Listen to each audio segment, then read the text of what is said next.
pada Rasulullah membawa miniatur Masjidil Aqsa. Rasul menjelaskan secara gamblang sebagaimana adanya. Lalu Abu Bakar mengatakan, engkau benar ya Rasul, dan saya bersaksi engkau adalah utusan Allah Subhanahu wa taala. Pada saat itu Abu Bakar kemudian mendapatkan gelar As-Siddiq. Hadirin yang kami muliakan, saat ini ajaran Islam pun diantaranya ada ajaran Islam yang kemudian sedang menjadi perbincangan yang luar biasa. Apa itu? Khilafah. Padahal sesungguhnya khilafah bukan makhluk asing, bukan istilah asing, bukan istilah baru dalam khasanah keilmuan Islam. Kenapa kami katakan demikian? Nabi SAW kemudian sudah pernah menjelaskan tentang khilafah itu. Saya kira kita bisa lihat yang ada di depan. Ini hadis yang ada di potongan hadis yang ada di depan kita bersama hadirin yang kami muliakan. Itu adalah potongan hadis Rasulullah SAW yang diriwayatkan oleh Imam Ahmad bin Hanbal.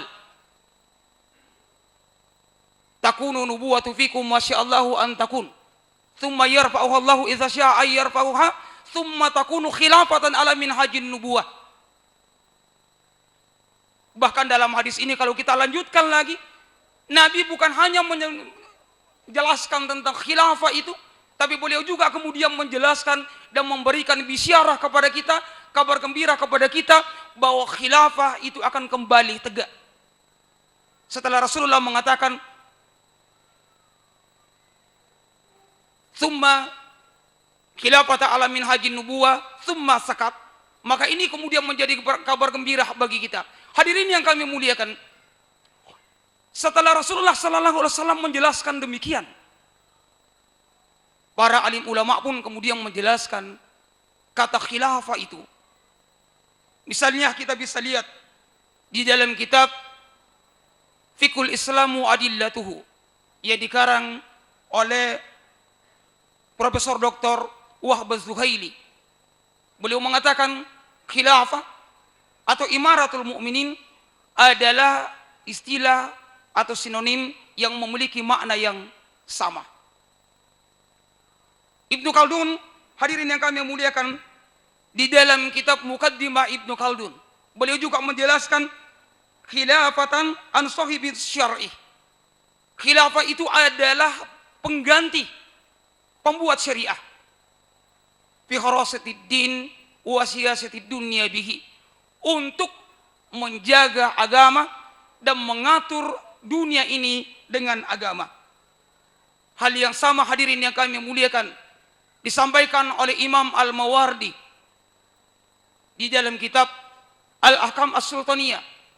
Beliau kemudian justru menyamakan, menyandingkan sebagaimana tadi dikatakan oleh Wahb Az-Zuhaili bahwa antara imamah dengan khilafah adalah sinonim yang memiliki makna yang sama. Beliau mengatakan al-imamatu ay al-khilafatu. Jadi imamah atau khilafah itu adalah maudu'atun li khilafatin nubuwah. Beliau mengatakan itu adalah pengganti kenabian. Untuk apa? Fi harasatid din wa siyasatid dunya, untuk menjaga agama dan untuk mengurus dunia. Dengan demikian hadirin yang kami muliakan, khilafah, apa yang disampaikan oleh para alim ulama, misalnya yang disampaikan oleh Syekh Dr. Abdul Majid Al-Khalidi, beliau mendeskripsikan tentang khilafah, riasatun ammatan lil muslimina jami'an fid dunya, bahwa yang disebut dengan khilafah itu adalah kepemimpinan umum kaum muslimin secara keseluruhan di dunia, li iqamati ahkami syar'il islami wa hamlu da'watil islamiyyati fil alam ilal alam. Hadirin yang kami muliakan, khilafah adalah kepemimpinan umum kaum muslimin di seluruh dunia untuk menerapkan hukum-hukum syariah Islam dan menyebarkan dakwah Islam ke seluruh penjuru dunia. Oleh karenanya hadirin yang kami muliakan, berdasarkan pada hadis Nabi SAW dan apa yang disampaikan oleh para ulama mu'tabar tentang istilah khilafah, bahwa khilafah adalah istilah syar'i.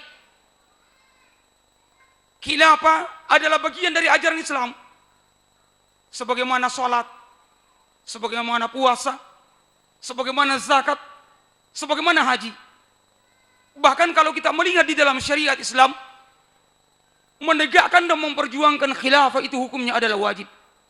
Bahkan oleh para alim ulama kemudian dikatakan itu adalah tajul furud, mahkota kewajiban.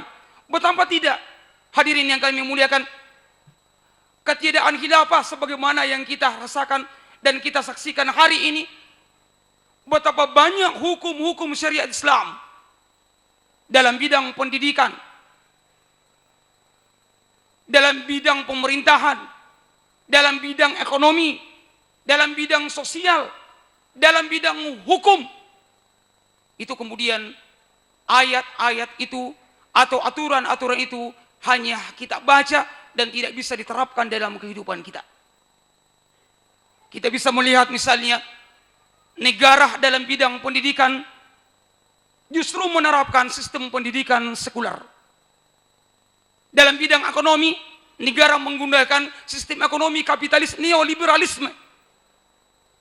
Dalam bidang sosial, negara justru mengadopsi HAM, ajaran hak asasi manusia yang berasal dari barat, yang dengan itu lalu kemudian semua yang haram itu justru kemudian dihalalkan. Zina tidak menjadi bagian dari tindakan kriminal, LGBT tidak menjadi bagian dari tindakan kriminal. Inilah yang kemudian kita bisa saksikan ketika khilafah itu tidak ada. Oleh karena itu, hadirin yang kami muliakan, kalau ada orang yang kemudian mengatakan khilafah itu adalah istilah yang baru, bahkan tidak ada di dalam Islam, maka orang ini menurut saya kurang fiknik. Itu adalah aneh, bahkan bahlul. Kalau ada orang yang kemudian, apalagi kalau kemudian dia mengaku sebagai ulama, kalau ada ulama yang kemudian tahu, tapi kemudian dia sengaja untuk sembunyi, maka bisa dipastikan itu adalah ulama su. Kenapa? Ulama muktabar kemudian menyinggung kitab khilafah ini di dalam kitab-kitab mereka. Hadirin yang kami muliakan, bahkan bukan hanya ulama-ulama yang kita sebutkan tadi, ulama di Nusantara pun ternyata menyebutkan khilafah itu di dalam kitabnya. Kiai Haji Sulaiman Rashid di dalam kitab fikih ibadah yang kemudian sebenarnya boleh jadi sebagian orang mengatakan fikih itu adalah fikih yang sederhana, tapi ternyata di dalam bab akhir dari kitab beliau membahas tentang khilafah. Oleh karenanya khilafah bukan hal yang baru. Bahkan kemudian kalau kita merujuk di dalam Al-Quran, ternyata yang menjadi dalil wajibnya khilafah itu adalah didasarkan kepada dalil-dalil syar'i. Sebagaimana kita pahami bersama hadirin yang kami muliakan, berislam itu tidak didasarkan kepada perasaan kita, tidak didasarkan pada keinginan kita, tapi berislam itu didasarkan kepada dalil syar'i.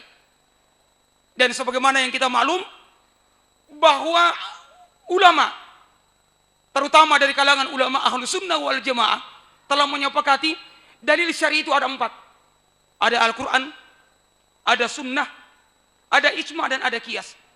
Kalau kita ingin melihat bagaimana dalil-dalil yang ada tentang wajibnya khilafah, maka kita bisa temukan semuanya di dalam 4 dalil-dalil syariah yang kemudian disepakati oleh para alim ulama itu. Kita bisa lihat dalam Al-Quran, misalnya dalam Quran surat An-Nisa ayat 59, ya ayyuhalladzina amanu taqullah, ya ayyuhalladzina amanu atiullaha wa atiur rasul wa ulil amri minkum. Wahai orang-orang yang beriman, taatlah kepada Allah, taatlah kepada Rasul, wa ulil amri minkum. Hadirin yang kami muliakan, kita diminta dan diperintahkan oleh Allah Subhanahu wa taala taat kepadanya karena Allah ada. Kita diperintahkan untuk taat kepada Rasul karena Rasul ada. Kita juga diperintahkan untuk taat kepada ulil amri. Tidak mungkin Allah Subhanahu wa taala memerintahkan kita untuk taat kepada sesuatu yang tidak ada. Dalil yang kedua dari Al-Quran, wa idz qala rabbuka lil malaikati inni ja'ilun fil ardi khalifah. Ingatlah ketika Allah berfirman kepada para malaikat, sungguh kami akan menjadikan di atas muka bumi itu khalifah. Imam Al-Qurtubi menjelaskan ayat ini menjadi dalil bagi kaum muslimin, dan tidak ada kesepakatan, tidak ada perbedaan di kalangan umat ini, juga di antara para ulama mahsab, bahwa tidak ada perbedaan di antara mereka tentang wajibnya khilafah. Oleh karena itu hadirin yang kami muliakan, sikap yang ditunggu dari kita semua tentang ajaran Islam yang saat ini sekarang menjadi perbincangan, yakni khilafah, adalah sikap kita sebagaimana Abu Bakar As-Siddiq, bahwa beliau membenarkan semuanya yang datang dari Rasulullah sallallahu alaihi wasallam, karena Rasul menyampaikan kepada kita, wa ma yantiqu anil hawa in huwa illa wahyu yuha. Pilihannya cuma dua. Kita berada di belakangnya Abu Lahab yang senantiasa menantang ajaran Islam, atau kita berada di barisan Abu Bakar As-Siddiq yang kemudian meyakini 100% ajaran Islam itu benar adanya. Takbir! Takbir!